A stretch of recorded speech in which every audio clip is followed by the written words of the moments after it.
Information contained in this podcast is not medical advice. It is for educational and informational purposes only. Please consult with your doctor before making any health choices.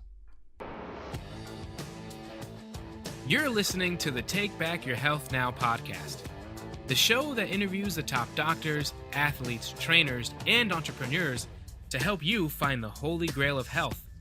Now here's your host, Dr. Dan Margolin.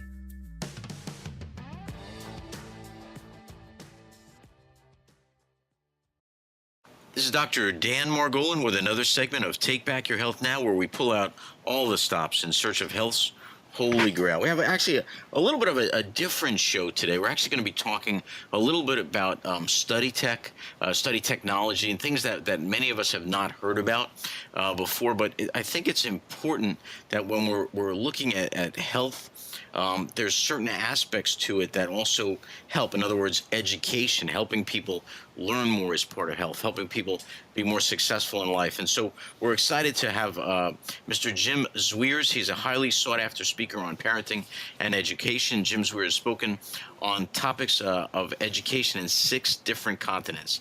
In the 80s and early 90s, Jim lived and worked in Zurich, Switzerland as a photographer. During this time, he traveled a lot to over 40 different countries.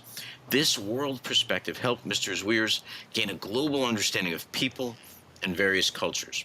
The Zwers returned to America in the early 90s to raise their children. After working in both marketing and with the stock market, Mr. Zwers settled into his true passion, education, in 2002. Since that time, Mr. Zwers has been the head of the School of Clearwater Academy International, a private school in Clearwater, Florida, that specializes in preparing kids for life. As head of the school, Mr. Zwers has implemented many initiatives, all directed in helping young people reach their highest potential. Mr. Zwers is also the author of the book, Blazing Your Path Through Life. Jim has been married to Kathy Zwers for over 30 years, and they've raised 3 successful children together. Mr. Zwers, welcome to the show, sir. Thanks, Dan. Happy to be here. We're excited to have you, sir. So, Jim, could you just go over the Clearwater Academy has a little bit of a different approach to education. Just go into that a little bit for us, and I'll ask you some questions as we go along. For sure. Now, there's a couple key concepts that the school is built around. And one thing that's unusual about the school is we are an international school, which means we have students from all over the world go here. I think at last count, we have had students from over 35 different countries come to the school for various lengths of time. Yeah, we're one of the few schools in this area that's approved by Homeland Security to issue student visas for foreign students, so that's a big draw. We also have a lot of American students at the school, and so it's a neat mix that way. So that's one thing that's unique about our school. Jim, do you have many different languages these courses are taught on as well? Well, we emphasize English because people are coming here to learn English. We do have a Spanish program and an Italian program for our American students, but mostly we're focused on teaching other kids English. So Gotcha. Yeah. Now, the other thing that's unique about the school is we have a system we call goals-oriented education, where we really tailor the education program to each student's individual goals. And this is a very interesting and unique process, because basically what we're doing is we're taking every student, and rather than saying, okay, if you do X, Y, and Z, then you're done, we take a look at what each student wants to accomplish in life, and then we build this academic program around the student. So there's a lot of individualization of the programs for students, as well as a lot of learning inside and outside the classroom. So there's a lot happening that way. Jim, I just have to stop you for 1 second. That is insanely crazy. You never hear about that, right? Like, from my viewpoint, my daughter's 9 years old. I mean, when she goes in class, they really don't ask her particularly, or they don't orient her towards what her goals are, which, I mean, the concept is tugging at my heartstring, because, to get somebody excited about learning, if you can get them to buy into what is it that they're trying to accomplish, what's real to them in their own universe, I think it would make a massive difference in how excited somebody would get about learning. And exactly, that's the point. Because some people, when they first hear about the system, they're worried about like, oh, well, what happens if I take my 10-year-old student and lock them into a certain path or something? But it's really not about that. It's really about having a purpose for study and having a motivation for why you're learning and seeing how that fits into life beyond school. Most schools, if you ask them that, they'll be like, oh, well, we have a goal and we have a purpose because we want to get all our kids into college, or we want to get them into good colleges. But that's very sort of generalized. We try to be very specific. We say, good, if you want to go to college, why do you want to go to college? What do you want to learn? And so many of our students who will they're going to go to college, or most places they'll go to college, and then once they get there, they don't really know what they want to do, so they sometimes wind up wasting time the first year or two, or not really clear what their major is. Most of our kids go in there really fired up. They know exactly what their path is, so even once they get into college, it's much more effective. But then the other thing that's great about this is, as part of our program, we'll supply different practical exercises or apprenticeships or things like this. And so what's really exciting about the program is to see when a student changes their mind.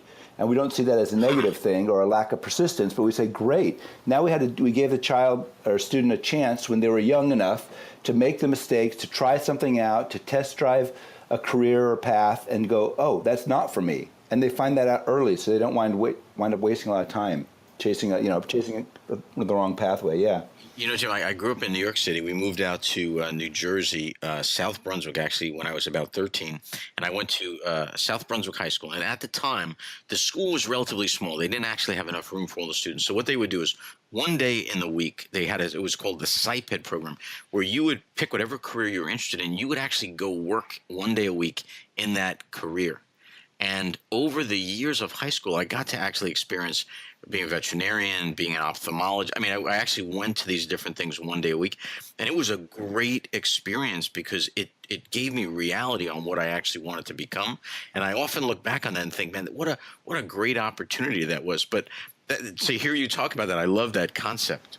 Yeah, no, it's great, and it's a big focus for the whole school, and it's interesting to also have conversations with young people. I mean, like in high school, this is a typical conversation to have in terms of career planning and things like that. But to have it with younger students it's really interesting because, there's a lot more depth to these kids. And when you start to really get into these subjects, when you first start, have the conversation, it's sort of like, okay, I want to be a fireman, I want to be a policeman, or, I want to be, this or that, very, very sort of basic, common profession ideas. Right. And then as they get older and they kind of get more experience and they actually start to think about it, you start to find out like, yeah, maybe they want to,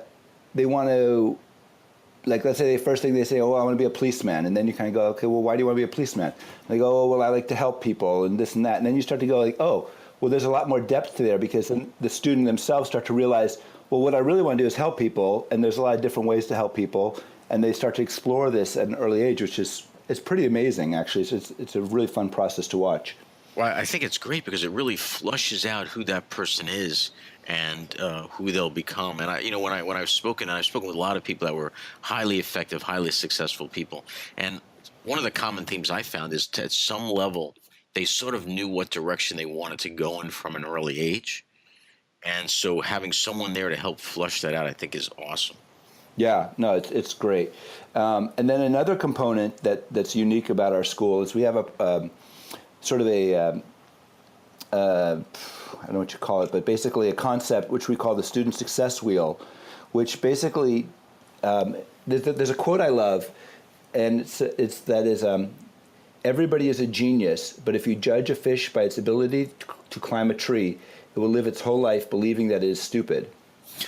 I've heard that. Yes. Yeah, and it's so funny because it's like some people say Albert Einstein said it, and he probably didn't, and I don't know the actual source of it, but I love that. I love that quote, and a lot of times, this is what happens in our schooling system where we go, okay, well, we just have a GPA, and that's who you are. You're a 3.5 student. You're a 4.0 student. You're a D student. You kind of get this labeling happening. It's very sort of one-dimensional that way. Now, what we do is we have a thing we call the Student Success Circle, which measures a student both in their areas of competence, knowledge, wellness, and humanity. So we're actually measuring kids in almost like a three-dimensional basis. So it's not just like, okay, because the real value of the student, like just measuring their academic strength, is really only one dimension of a person. But what about their ability to get things done? What about their ability to, affect others in a positive manner? What about their general value to a group or their leadership qualities? And just measuring a GPA kind of negates these other important qualities of a person. So we like to look at the whole person that way. So I think these are a couple key concepts that make our school unique. Oh, I love that. It's funny. I went to Rutgers College. When I went to Rutgers, I actually had skipped several years, right? So I was 16 when I started, and I get there, and it was a big party. Honestly, at 16, I didn't know what the heck. The first couple of months was a blur, and I actually failed all my first tests. And I remember going to one of the deans because I was like, I wanted to go in the track of medicine, but here I had putzed around and failed all my tests. And I sit down, I'll never forget, I sit with the dean, and I said, wow, I don't know what to do. I failed. And you know what he said to me? He said, you should either drop out or give up completely because you're never going to make it. He said, over my course, he goes, anybody that messes up. And I remember I went into a little bit of a depression, but then I actually popped out of it and I said, you rat bastard, I'm going to get even with you. And I'm going to make sure that I succeed and stuff like that. And so in order to do that, what I ended up doing was figuring out how to study, which to me was interesting. I think we'll talk about this in a little bit, but I actually figured out one of the courses I really got good at doing that was a course called organic chemistry, which when I started, I had a really hard time. And then I just said, I'm never going to pass a word I don't understand. And I took out a dictionary, and every word that I didn't understand, I looked up. And I ended up ultimately scoring in the top 99% of the country in organic chemistry, which to me was like shocking. But that's amazing. But it was also funny that it wasn't because of the school system or the teachers. I was actually antagonistic to them. It was whatever was in my personality to go, you rat bastards, I'm not going to let you win. So to hear that, and I'm sure not every teacher's like that. It was just a bad experience. But you know what? I could see where an experience like that would, for some people, completely collapse them and have them drop out or change the course of their direction. So this concept here of really supporting students and of really building who they are and actually analyzing who they are and looking at their strengths and possibly their weaknesses and strengthening them, it does tug at my heartstrings. Yeah, no, it's huge. And one thing that makes the whole system work is we do use a system you mentioned earlier called study technology. And this is a system developed by L. Ron Hubbard, and it's organized and published by a group called Applied Scholastics, appliedscholastics.org. You can find them there. And they have the whole system because we create this structure where the student can win and be successful and have confidence and know who they are. But then a key part of it is, ultimately, you need the student to be learning as well, because that's our primary purpose. Well, this is, Joe, this is one thing I've seen. Going through medical school and even years later training, I actually do a lot of training of doctors. I train a lot of doctors. The one thing that always strikes me is people will say to doctors or students, you know what, you really need to study, but nobody ever teaches them what that means. There's no courses that I've ever seen other than what you teach, really, which I learned years ago and have applied it myself when I'm training doctors. I've never seen any school say, well, here's how you study. How is that possible, Jim? Well, it's interesting. I think there's a couple different things I've noticed. We talked about my traveling a lot, and I've spoken on education, like I said, in 6 different continents. I'm still trying to get down to Antarctica. Someday I'll go do a class for the penguins or something. Great. Yeah, but and one thing I've noticed in touring a lot of schools, and schools are filled with a lot of really good, hardworking people. And we could talk a little bit about public education. Maybe that's a different subject. We'll get onto that maybe in a bit. But one thing I noticed is there's always an emphasis on teaching, and there's always an emphasis on curriculum. And now there's this big hype about technology in the classroom and iPads and computers and web-based learning and online learning. But really, it's all this huge emphasis, and by the way, I think all that technology in the classroom is just hype. It's just a lot of noise to sell products, but that's, again, another subject. But what's missing is emphasis on it is the student learning. Like, we have a lot of attention on teaching and what's successful teaching methods, but if we start to look at the student and go, hey, is this student actually understanding what I'm getting, what I'm saying? Are they learning? Is it sinking in? And then you get into this concept that you were talking about in terms of study. Like, can a student absorb and use the information that he's being taught? And there's barriers that between that bridge, that bridge between the teacher teaching or the book providing information and the student absorbing and being able to use that information, there's barriers that inhibit that process. And one of those barriers, funny enough, which you were talking about, is just simply vocabulary or words. If you think about going to a foreign country, it's very obvious. You go there and you go, oh, I don't understand anything. I don't even know how to get on a bus or whatever. Right. But then you kind of learn the ropes and you figure it out because you start to pick up more vocabulary as you go along the way. But if you think about, if you just use a sentence that has words that the person doesn't understand, they're by whatever percentage, their understanding of that sentence will drop. And then the more their understanding drops, the more their interest is going to drop, the more they're not going to understand what you're saying, they're not going to understand the class, they're not going to be able to apply the material and things like this. So, like, vocabulary is a very, very key component in what we're doing. Well, this is what I said in organic chemistry. I literally stumbled upon this concept myself out of desperation because I said, there's no way I understand organic chemistry. And I said, it must be that I just have to stop and go word for word. And when I did that, like I said, I went from dumb as dirt in that subject to like really top of the line. And I enjoyed it way more. I actually loved organic chemistry by the end, but it's because I took it apart and I simply went word for word. And when I learned that concept myself, and then I saw what you guys teach in this concept of how you actually do learn how to study things so you do absorb it, and this whole technology, I was blown away. And I was almost sold instantly on it because I had my own personal experience with it before. It had just never been sort of, enumerated or put together for me prior. And then when I saw that there was an actual technology of it, I was stunned. I was actually stunned. And like I said, it really needs to be more well known because I think that there are people who, I would think that they may appear to be less intelligent than they are simply because they don't know that there's words that they're reading things that they've never actually taken the time to understand the words in that subject. And I, even when you speak with educators and stuff like that, a lot of times they'll say, well, if there's a word you don't understand in a sentence, just sort of figure it out within the context of that sentence. But that, you don't really know what it means, so how could you necessarily figure it out within the context? And I think it starts you on a wrong direction. Am I right about that? No, that's huge. And it's funny, like you're talking about, you're kind of finding this out on your own. My wife's a good example of that, and she's one of the smartest people I know. And she grew up in Switzerland. They have a big emphasis on foreign languages. Like, my wife speaks 5 foreign languages. Wow. So, yeah. And because of that, because she was studying languages, she got very used to and very familiar with digging into dictionaries when she didn't understand something, because it just became a normal habit for her. And now she's even though she's a foreign speaker, she's one of the most literate English speakers I know.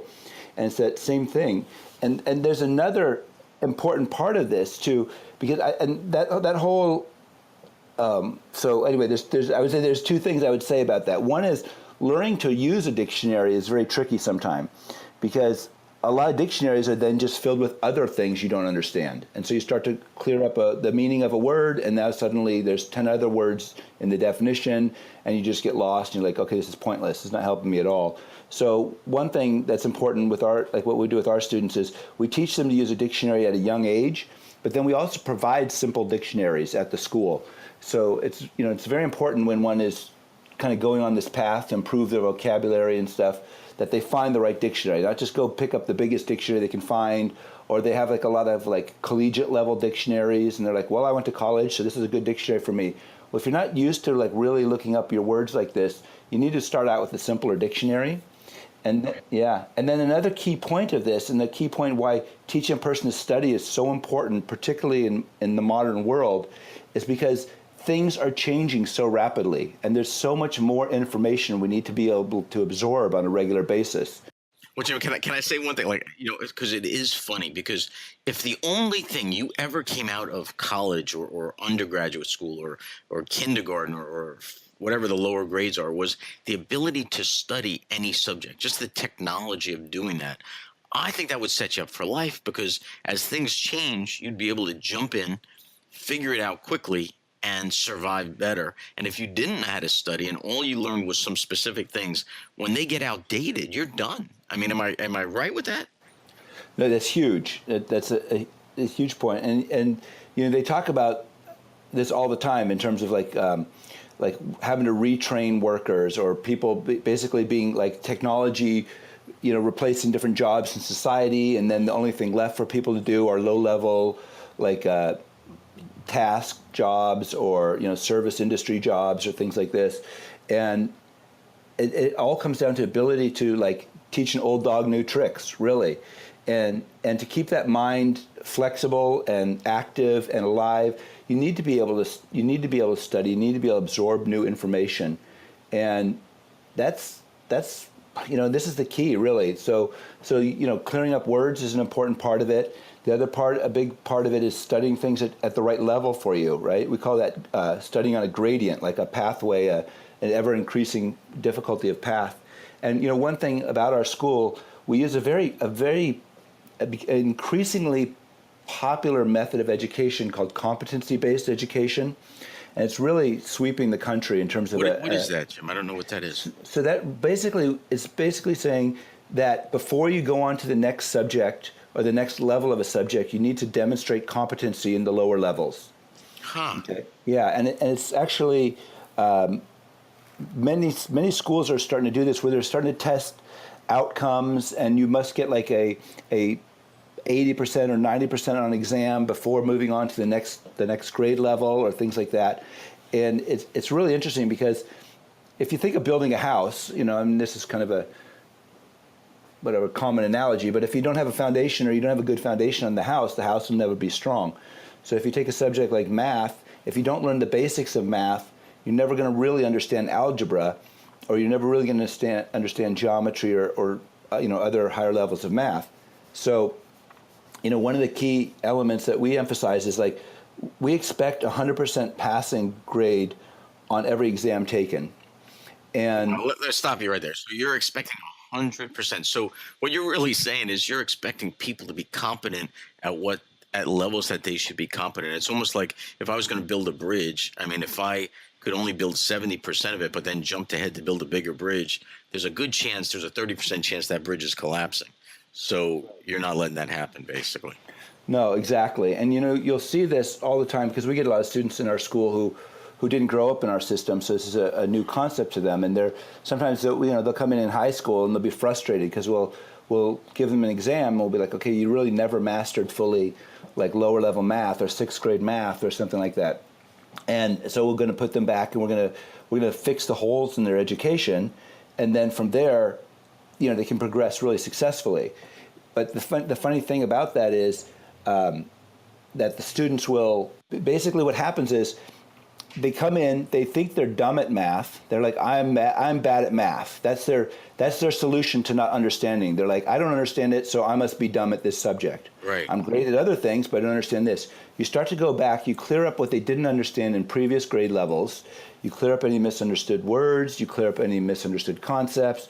You move them up to the level where you cleaned up their past education. They now have a good foundation, and we see this over and over, where students are reaching high levels of math and loving math.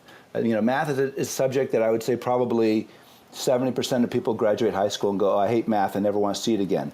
That doesn't happen with our students. They're actually, their affinity for the subject increases as they go along, because they see the game of it, they have understanding of it, they have mastery, confidence, all these things. So it's exciting to see that kind of a transformation happen in a student. You know, Jim, I'm hearing, like, if I'm, and maybe I'm getting this wrong, you tell me, but I'm hearing in our school systems, the way they are set up right now, it's almost a competition, right? Like, you got to get to this finish line, you got to get this grade, whether you actually know it or not. If you could memorize for a test or something like that, rotely memorize it, and you get through the test and you got a higher grade, man, you're it.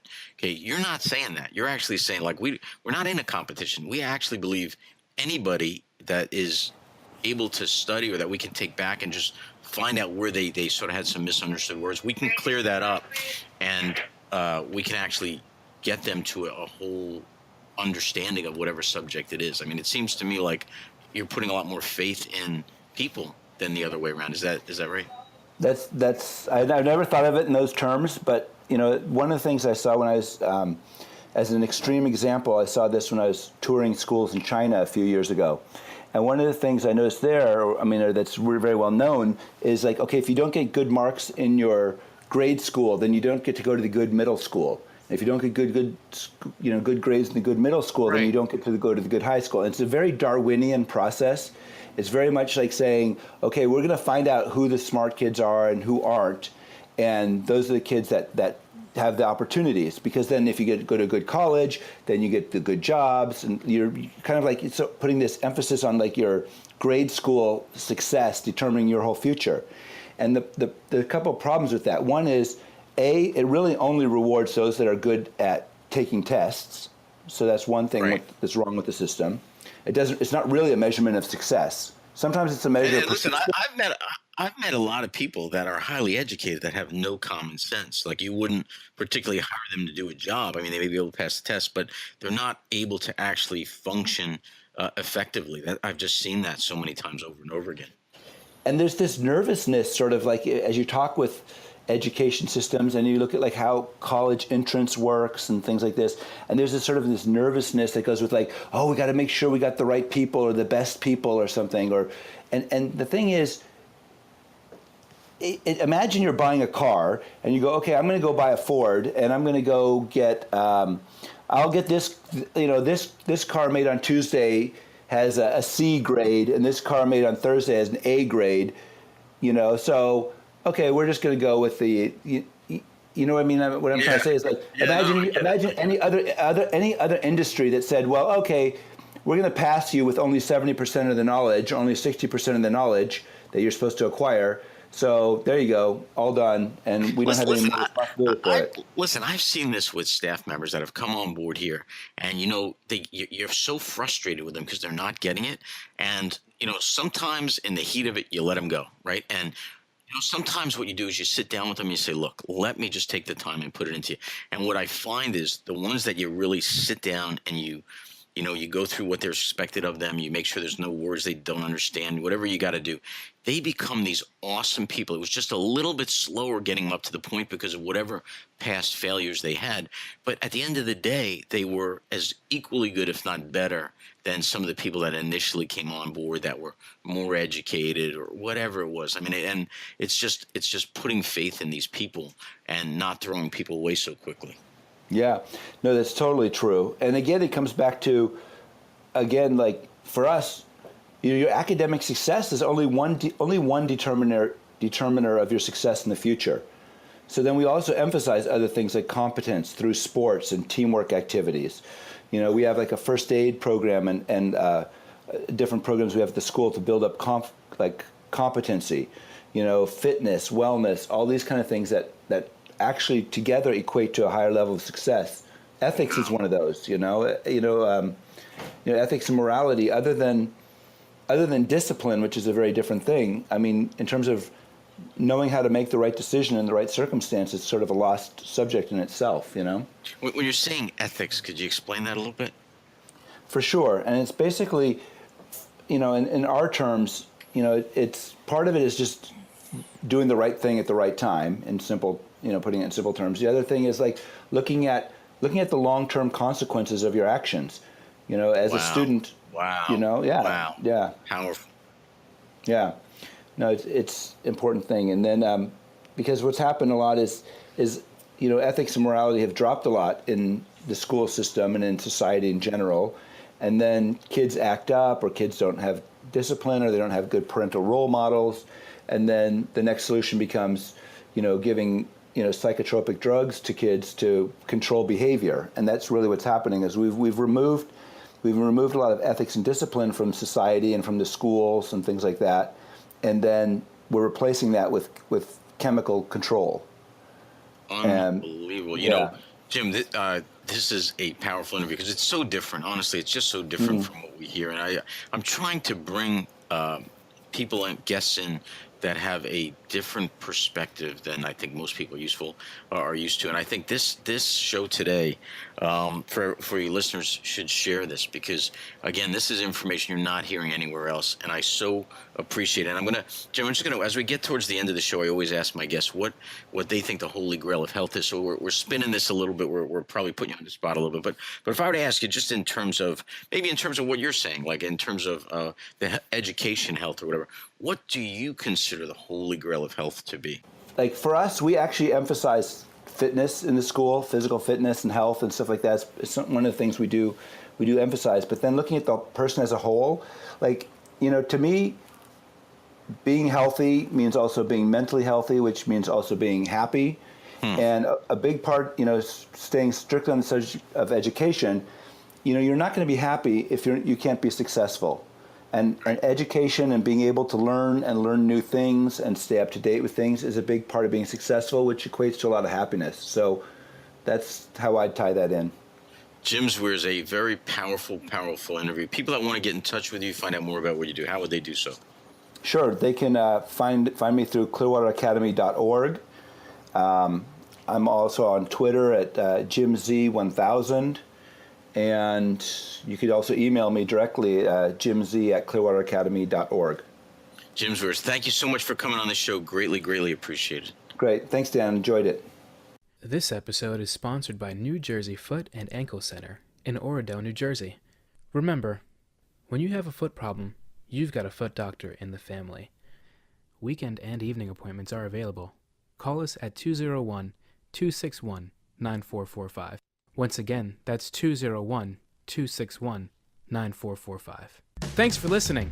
Check out the show notes over at drdanspeaks.com.